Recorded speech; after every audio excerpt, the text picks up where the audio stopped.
Coucou les cotonnettes, je suis de retour aujourd'hui pour vous proposer cette petite coiffure. En réalité, il s'agit d'une préparation pour un twist out que je trouvais pas très joli parce que je me suis un peu foirée sur les raies au niveau de mes vanilles couchées. Du coup, j'ai décidé d'agrémenter le tout avec mes extensions à clip. Et j'ai trouvé que ça faisait au final une coiffure pas si mal que ça pour sortir et aller au cinéma avec les copines. Donc j'ai décidé quand même de poster le fameux tutoriel. Donc c'est une petite coiffure protectrice que vous pourrez porter toute la semaine. Et le week-end, bien entendu, vous pourrez défaire donc les twists pour profiter de votre twist out. C'est pas mal du tout parce qu'en plus cette semaine, il va pleuvoir sur Paris. Donc, si le tutoriel vous intéresse, n'hésitez pas à regarder la suite de la vidéo.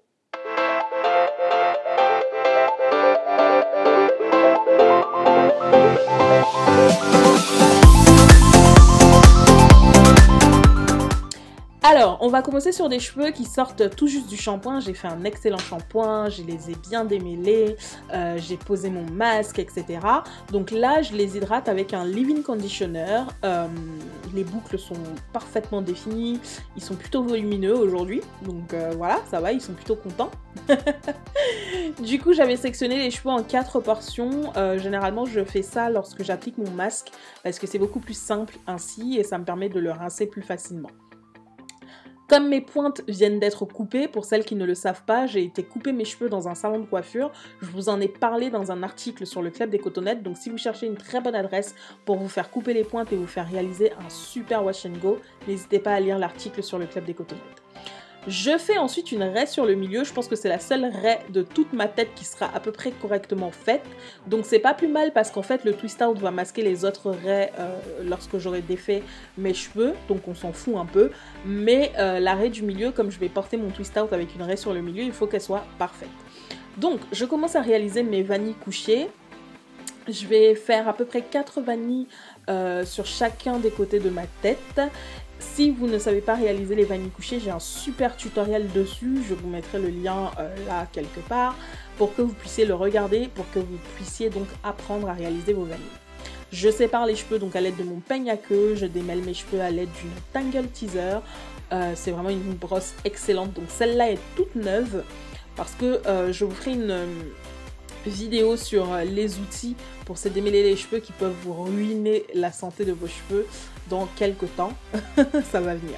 J'attrape ensuite un élastique et j'attache donc mes vanilles. Comme vous pouvez le voir, les raies à l'arrière sont vraiment pourries. C'est la raison pour laquelle je me suis donc saisie de mes fameux clip-ins de la marque The Natural Hair Factory. Et je les hydrate parce que c'est des vrais cheveux, donc j'applique juste de l'eau dessus. Elles sont pleines de conditioner, hein. Enfin j'en avais appliqué la dernière fois, donc là j'applique juste de l'eau. Et je viens donc ensuite agrafer mes clip-ins sur ma queue de cheval. Donc le but c'est d'avoir une queue de cheval plutôt assez longue, histoire d'apporter un peu de volume. Dans la semaine là, pour aller travailler, ce que je vais faire c'est simplement que je vais vaniller par la suite donc les clip-ins, histoire d'avoir comme en fait les bouts de mes vanilles qui pendouillent. Mais là pour la journée d'aujourd'hui, je les ai juste fixés comme ça, et puis voilà, tranquille ma poule, enfin voilà.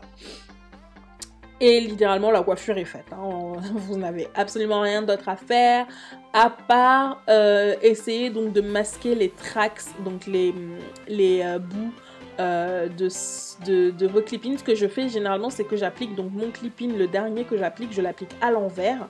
Ça permet de masquer déjà une bonne partie. Et ensuite, je vais attraper donc une portion de cheveux et je vais la passer donc par-dessus les clips et coincer tout ça soit au bout, soit avec une épingle à cheveux, et comme ça, ça permet de masquer donc la fameuse trace.